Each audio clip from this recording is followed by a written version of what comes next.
Bonjour à tous, eh bien nous entrons dans la période hivernale et cette période hivernale est tout à fait intéressante pour travailler vos entraînements en lien à l'utilisation de votre réserve de lipides, de graisse, qui est extrêmement important dans les sports d'endurance, optimiser l'utilisation de ces lipides.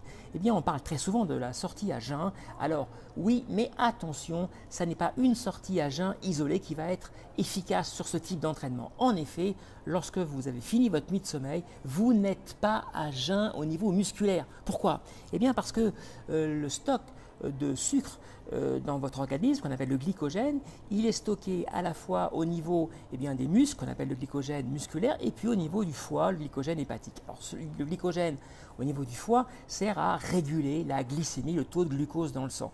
C'est le glycogène musculaire qui va être utilisé pour l'effort. Eh bien, lorsque vous allez faire votre sortie à jeun, au bout il va falloir beaucoup de temps pour déstocker ce glycogène.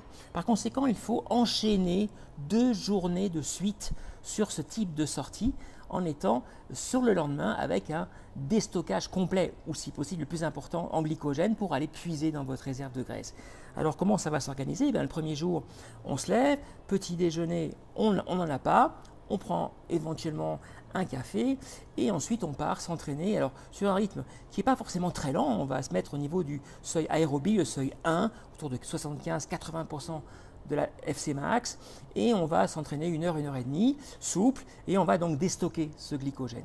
Ensuite, deuxième possibilité, soit on est sur un travail bicotidien et l'après-midi, on refait la même séance en ayant évidemment pris garde de ne prendre aucun sucre dans la journée, ou deuxième option, on va faire cette deuxième séance le lendemain matin.